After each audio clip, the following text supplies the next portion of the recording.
Hey guys, welcome back. In this video, I'd like to go over some general concepts, things that I would say are foundational in my approach to dealing with TV. So, this episode is going to be called Establishing a Premise for Healing with Tinea Versicolor. And so, I believe wholeheartedly that TV can be managed and you can have great success. Um, However, I do understand that it's extremely hard to beat, and there are people that are much smarter than me that have not figured out this equation for themselves, and even their clients, their patients, doctors, researchers. And by no means would I say that I have all the answers, but what I will say is that I have been in this space for quite some time, doing my own research and gluing things together. And here, what I would say is I'm trying to put out resources so that somebody watching this can begin to investigate for themselves and come to their own conclusions. So as a disclaimer, I have to post this. I'm just gonna wait a second for you to read it. I'm not a medical professional, doctor, or any of those. You should always seek their advice, and don't take my word for it. Do your own research as well. Fact check, come to your own conclusions.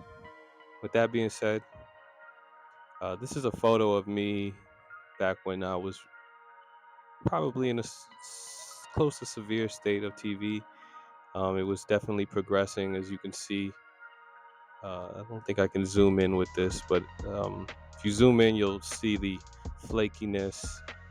This was at a photo shoot, and I'm keeping moisturizer on my near me at all times, but the flakiness is still pretty apparent. And yeah, it just was just eradicating my pigment. I'm losing pigment.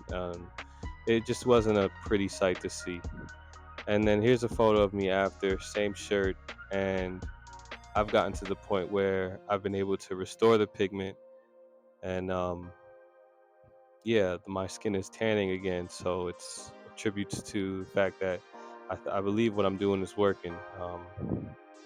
And no more flare-ups, no more of the random red breakouts that also occurs that I would sometimes thought they were allergies, or I was allergic to different foods, and I'd get these weird triggered responses.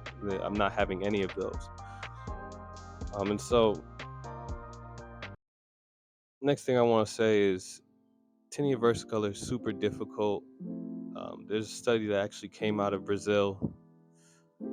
7 out of 10 people that have TV will relapse within 1 year after treatments.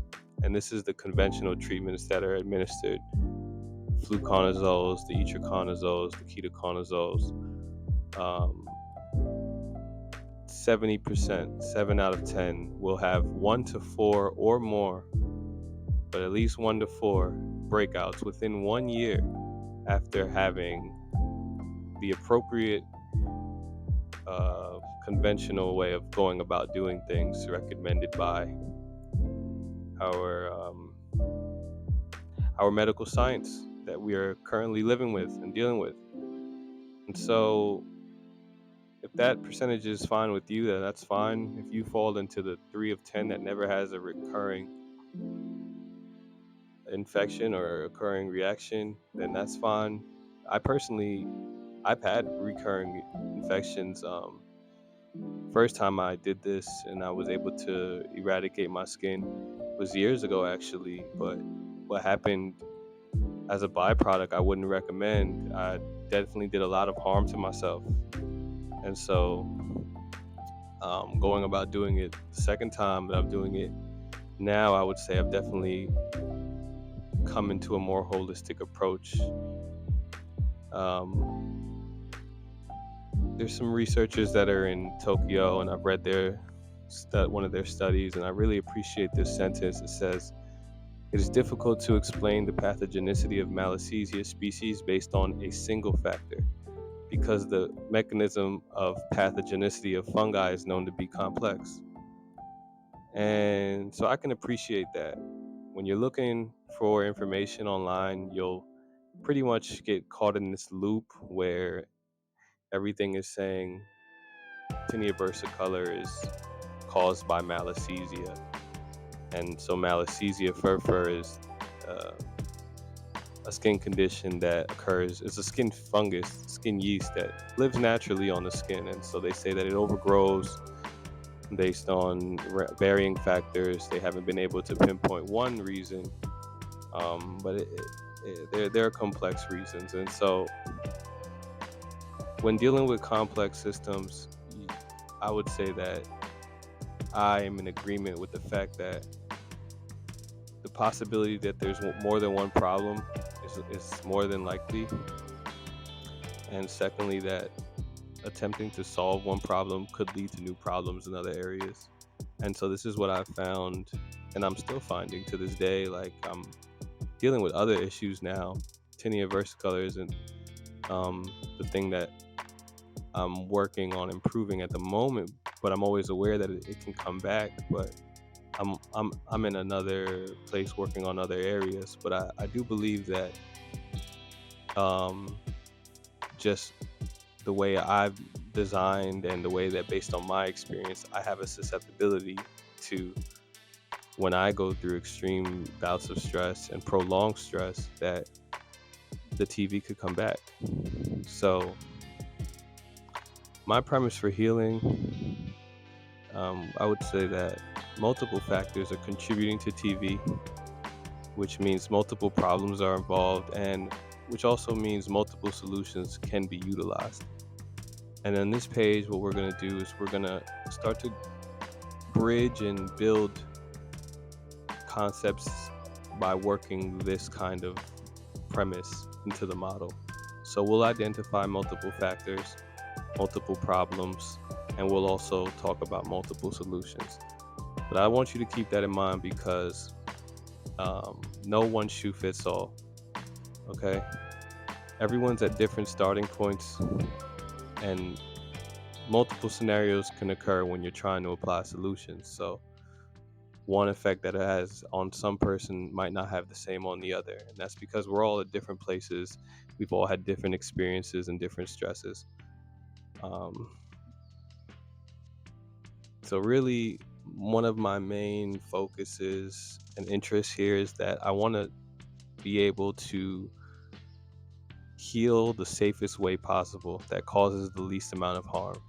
And from me to you, this is what I believe to be the best approach. And I want to emphasize on this because a few years ago, when I was really going through this, it got pretty gnarly, man. And stuff was traveling up my face, and it might be, already there for you. You might really be going through it right now. And I could relate.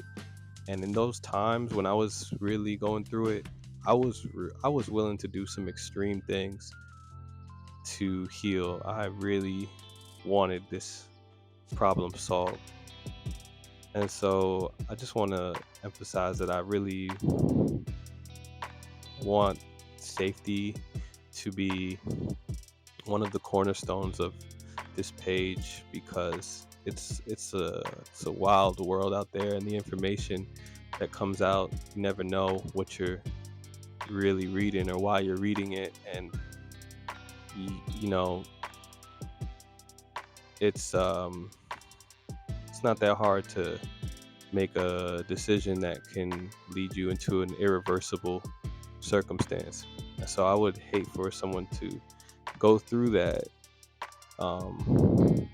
And yeah, just I've seen it happen to other people, not in per se TV, but just make decisions that they can't come back from. And I just want to make sure that you guys know where my stance is. We're always trying to apply the safest way possible that causes the least amount of harm. And that's what I'm going to be emphasizing here, guys.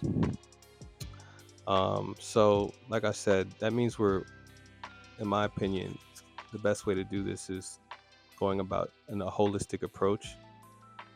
And so what I'm really saying is that, one, you want to stop the active harm that's taking place. Two, support the body's ability to heal itself. And three, prevent the harm from reoccurring. And if you can build on these concepts, I firmly believe that you can also heal your skin. Okay. Now, in this page, like I said, we're going to be doing a lot of going in more detail, but generally, we need to now begin identifying some of the problems. Okay. So in the next video, I've been working and putting, literature together, research, trying to make a good presentation. I'm going to show you guys some of the problems that I'm aware of with TV, some of the associations, and so that we can begin grasping a concept and then start putting it together. You have to remember that TV is a chronic condition for a reason. As I've shown you, 7 out of 10 people are likely to have a recurrence.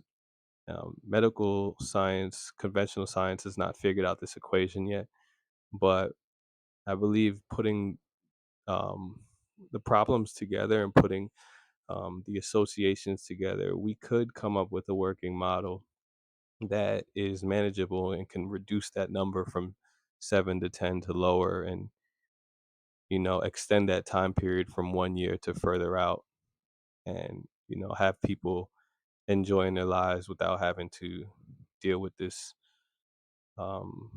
annoying skin condition that can really just be devastating. It can really just be devastating. I've been in a place where I was really insecure about it, and it can have a substantial effect on your psyche as well. So, anyways, this is the end of this presentation, guys. Um, Thank you for watching. In future videos, like I said, we're gonna start to get into the nitty and gritty, but I really think it's important to start with this general concept of safety first, healing, allowing the body to heal itself, um, identifying the problems, and then finding solutions, being aware that there could be more than one problem, like I said. Um, Thank you so much again, and I will talk to you guys in the next video.